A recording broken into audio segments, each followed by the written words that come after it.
중산 책이죠. 그때 딱 처음으로 이제 그 음악이 나왔잖아요. 인생의 회전목. 맞아요. 와, 근데 그 장면이 음악과 분위기와 한데 어우러지면서 와, 이렇게 아름다운 장면이 있을 수 있나? 맞아요. 라고 생각하면서 약간 벙찐 채 바라봤던 기억이 나요. 뭔가 되게 마냥 행복해 보이지 않아서 더 마음이 가지 않았나 싶기도 해요. 그래요? 전 많이 하는 그래요? 거였는데. 저 약간 음악이 좀 슬프잖아요. 인생의 회전 가끔 슬픈 부분이 이렇게 느껴지다 보니까 이 사람의 역경과 고난들이 앞으로 많이 나오려나 보다 좀 슬픈데 그래서 봤던 것도 있었습니다. 그 나이에 그런 생각을 했어요? 그러게요. 또 그 음악이 너무 좋았나 봐요. 맞아요. 음악이 뭔가 이제 갑자기 다 합쳐지면서 한 번에 팡 터지는 느낌이 있어서 맞아요. 아마 그 감동이 더 컸지 않나 싶습니다. 그리고 영화 속에서 굉장히 많은 변주곡으로 등장을 하잖아요. 네. 어떨 때는 뭐 리코더로 나오기도 하고 어떨 때는 그냥 피아노 연주로 나오기도 해서 보면서 굉장히 많이 재밌게 봤던 것 같아요. 네, 네. 각본과 영화의 감독 모두 미야자키 하야오가 진행을 했고요. 119분의 러닝타임으로 2004년 12월 23일에 개봉이 되었습니다. 영국 소설가 다이애나 윈 존스의 동명 판타지 소설을 원작으로 하기도 했습니다. 네, 저 읽었습니다. 어떠세요? 원작과 비교를 해보면? 많이 다릅니다. 그때 제가 하울의 움직임성을 너무 재미있게 보고 네. 그러면 소설은 얼마나 더 재밌을까? 원래 원작을 못 따라간다던데 하고서 이제 하울의 움직이는 성 1권, 2권을 구입했는데 네. 네, 1권까지만 읽었습니다. 또 그렇게 되는군요. 네.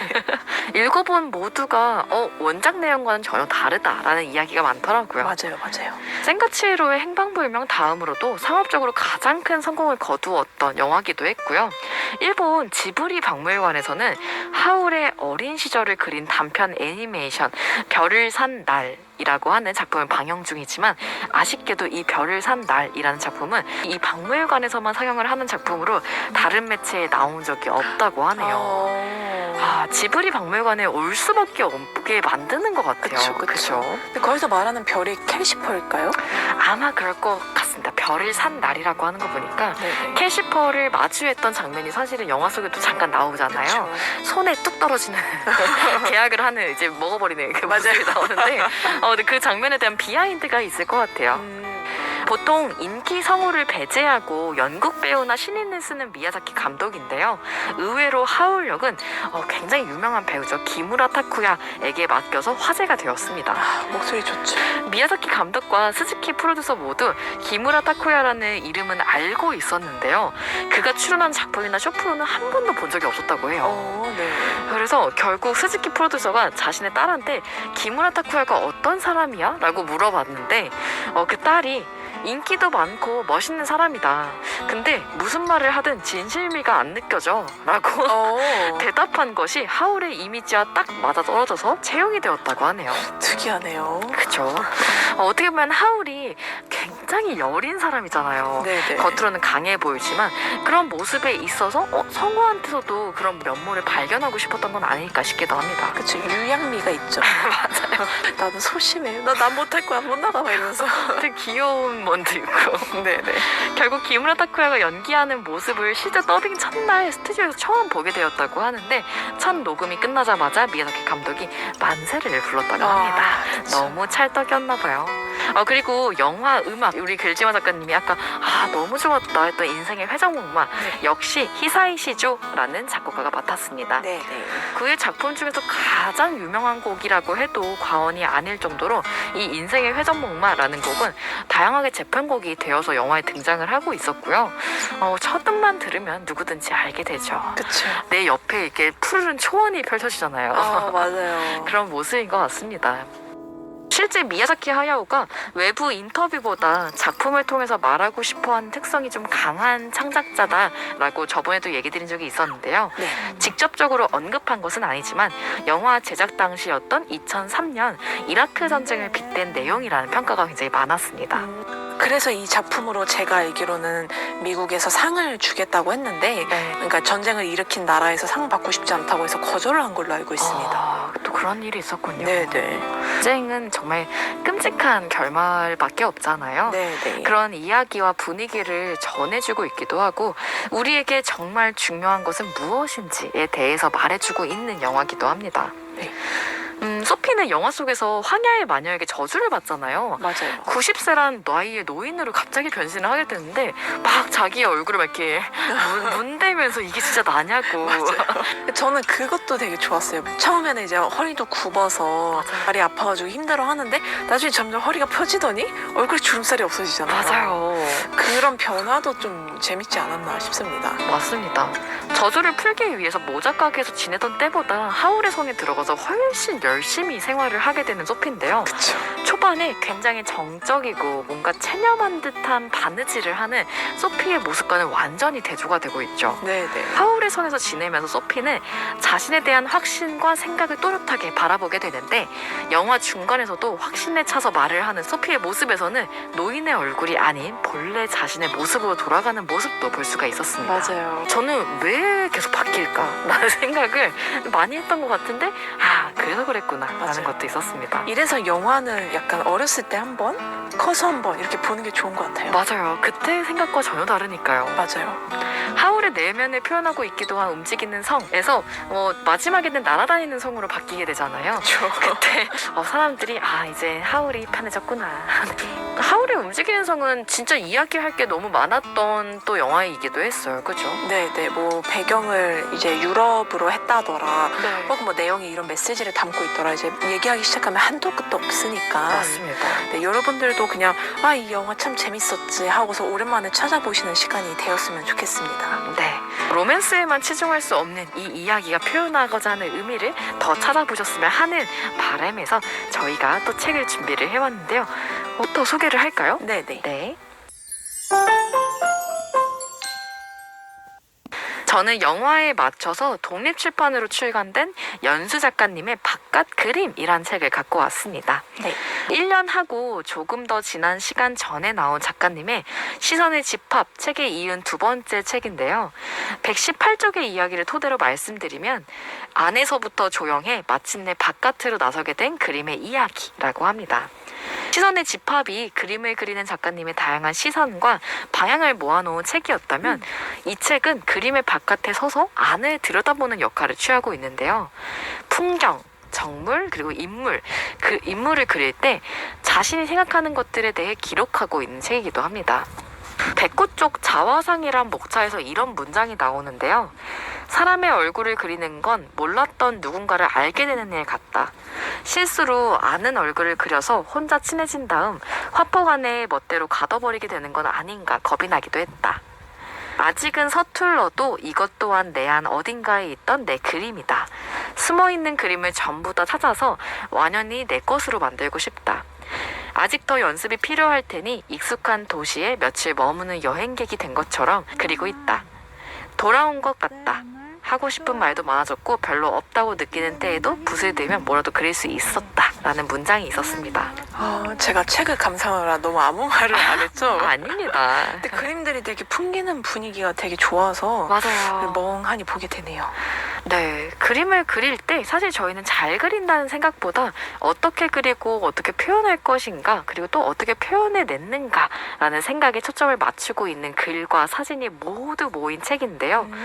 그래서 굉장히 독자들이 자연스럽게 이 책에 스며들도록 만드는 것 같습니다. 네네. 어떤 말씀이신지 그림 보다 보니까 진짜 알 것 같아요. 네. 누군가 그림을 어떤 마음으로 그리세요? 라고 혹은 그릴 때 무슨 생각을 하세요? 라고 질문을 한다면 작가님은 뭐라고 대답할 것 같으세요? 저는 사실 그림을 모방하는 수준에서 멈춘 사람으로서 그냥 가장 비슷하게 그려야겠다라는 생각만 하고 막 어떤 걸 표현해야겠다까지는 도달하지 않은 상태라 그렇습니다. 아마 전공자여도 사실 왜 그리는지에 대해서는 끊임없이 질문을 하게 되는데요. 네. 그에 대한 답변을 자유롭게 찾아볼 수 있는 책일 것 같기도 합니다. 네네네. 영화 속에서 마법사 하울의 욕실을 기억하실 거예요. 네. 굉장히 지저분하다고 소피가 다 치워버리잖아요. 그렇죠. 뒤죽박죽 얽힌 색이지만 그 후반부에서 등장인물들은 어떤 색을 찾아가고 있는지 이 바깥 그림이란 책과 같이 보시면 좋을 것 같아서 소개드리게 되었습니다. 네, 뭔가 글과 그림을 좋아하는 분이라면 정말 좋아하지 않을까 하는 생각이 드네요. 좋은 책 추천 감사합니다. 네, 그럼 다음으로 글지마 작가님 책 추천 들어볼까요? 네. 저는 애옥의 한국 소설이라는 제목의 책을 가져왔고요. 네. 작가님은 서귤 작가님이시고 출판사는 이제 이후진 프레스라고 예전에 저희 방송에 나와주셨던 이유북스 사장님들의 출판사입니다. 네. 21년도에 나온 책이고 제가 알기로 이게 텀블벅에서 성공을 크게 한 걸로 알고 있거든요. 아, 네네. 그때 저도 살까 하다가 약간 시기를 놓쳤는데 네. 다행히 이제 이후북스에서 판매를 하길래 구입을 했습니다.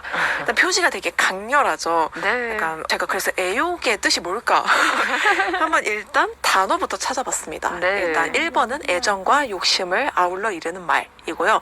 두 번째는 이성에 대한 성애의 욕망입니다. 그래서 그러니까 한국 소설에 담긴 애욕적인 이야기를 담은 책이라고 할 수 있겠는데요. 네. 소설을 말로 설명한다기보다 이런 장면이 있다 하면서 그림으로 설명한 그림책이거든요. 그래서 작가님의 한국 소설에 대한 애정을 이제 작가 소개에서부터 볼 수가 있는데 작가님께서는 20살 때 한국 소설에 인생을 바치기로 결심했지만 네. 얼마 후 철회했다. 그리고 이 소설들을 사랑합니다라는 말을 풀어서 이 책을 내셨다고 이렇게 소개를 하더라고요. 아, 네. 그래서 읽다 보면 처음부터 되게 강렬해요. 저희가 한국 소설 하면 떠오르는 그게 있잖아요. 설렁탕 사왔는데 왜 먹질 못하니. 맞아요. 너무 슬픈 장면 중에 하나죠. 그쵸. 슬프면서 이제 모든 사람들이 기억하는 장면 중에 하나인데 네. 그분이 이제 운수 좋은 날의 김첨지죠. 네. 그 소설을 쓴 이제 현진건 작가의 다른 작품을 설명하면서 이 책이 시작이 되는데 네. 그때 이제 정신이 확 들더라고요. 약간 이거 교과서의 야화 같은 느낌? 오. 교과서엔 실리지 않은 다른 면본을 보는 것 같아서 되게 즐거웠고요. 네. 그리고 약간 욕망하는 캐릭터들에 대한 설명이 나오다 보니까 그치 약간 사람 사는 게 약간 이런 거지. 뭔가 그런 실체를 볼 수도 있는 느낌도 들었는데 사실 저는 이름만 들었던 작품들이 되게 많았던 것 같아요. 은희경 작가님의 작품이라던가 혹은 김훈 작가님의 카레 노래 이런 것들도 많이 들어있고 네. 근데 그 와중에 저는 반가웠던 거는 한강 작가님의 채식주의자. 아. 이제 유일하게 읽었던 책으로서 약간 그래 이런 장면이 있었어 라고 이제 읽었던 책을 다시 돌아볼 수 있는 시간도 되었고 네. 혹은 247페이지에 대불 호텔의 유령이라는 책이 나오는데 네. 작가님이 책 소개를 워낙 재밌게 해주세요. 네. 그러다 보니까 이 소설은 나도 나중에 좀 읽어보고 싶다라는 생각을 하면서 이제 책 소개를 정말 재밌게 읽었던 기억이 있습니다. 작가님이 소개해 주시면서 살짝 책을 봤는데요.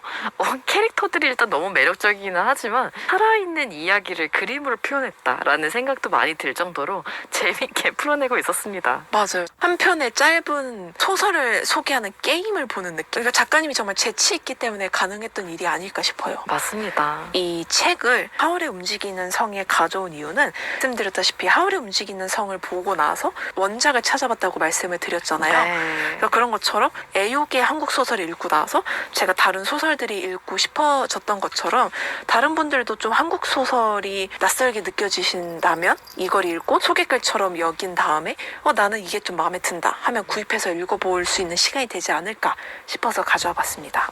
너무 좋습니다. 네네. 그리고 너무 쉽게 풀어서 설명을 해주시고 계셔가지고 저도 막 읽어보고 싶은 책들이 막 생기네요. 네. 그렇게 이제 저희가 두 권의 책을 가져와 봤는데 네. 이제 아쉽게도 특집편을 보내줄 시간이 왔습니다. 마무리를 하게 되었는데 너무 아쉽네요. 네, 그러니까 말을 하면서도 이렇게 즐겁다고 느낀 게 되게 오랜만이라 다음에 또 다른 특집이 있지 않을까. 그죠? 그렇죠? 찾아봐야죠. 네, 저희 청취자분들이 원하시는 시리즈 특집이 있다라고 하면은 댓글에 남겨주셔도 됩니다. 네네. 그리고 짧지만 않았던 미야자키 하야오 4부작 특집 1, 2, 3, 4부를 마무리하고요. 다음 주에 찾아오도록 하겠습니다. 네, 감사합니다. 감사합니다.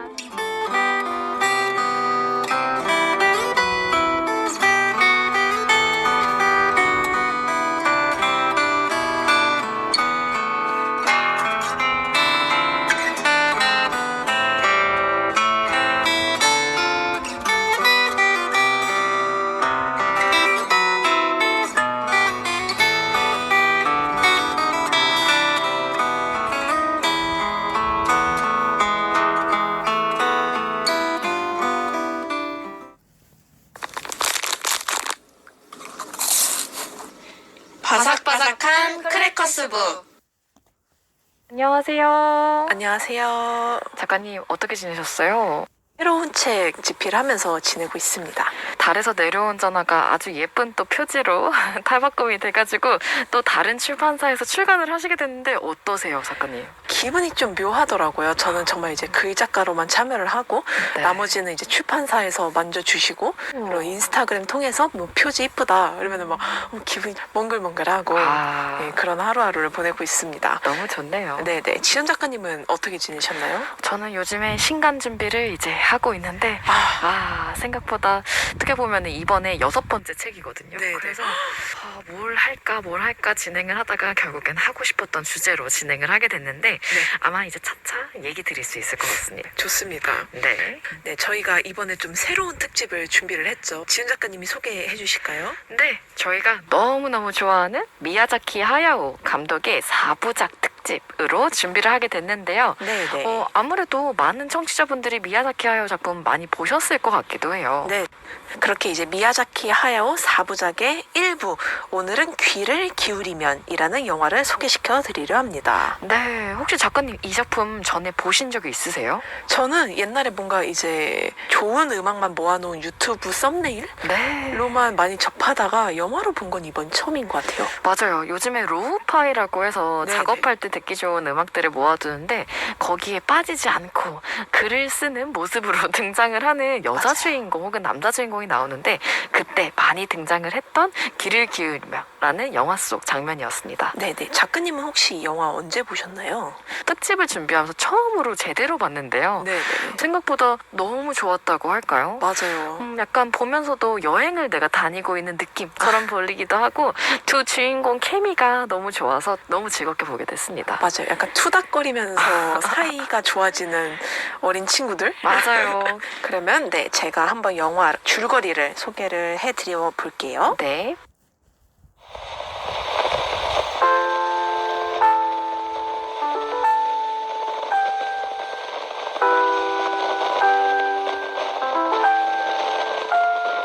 중학교 3학년인 시즈쿠라는 소녀가 있는데요. 평소 책을 무척 좋아하는 아이예요. 그래서 아버지가 일하시는 도서관에서도 매번 책을 빌려 읽고 방학 중에 학교에 나가서 책을 대여하는 그런 정말 엄청난 맞아요. 네네 애독가더라고요. 근데 이런 시즈쿠가 매번 책을 빌리는데도 이 친구보다 매번 먼저 빌리는 세이지라는 친구가 있었어요. 그래서 그거를 독서 카드에서 이름을 발견하고 나서는 얘는 되게 누굴까? 나보다 매번 먼저 책을 읽네? 이렇게 이제 호기심을 갖게 되면서 이야기가 시작이 됩니다.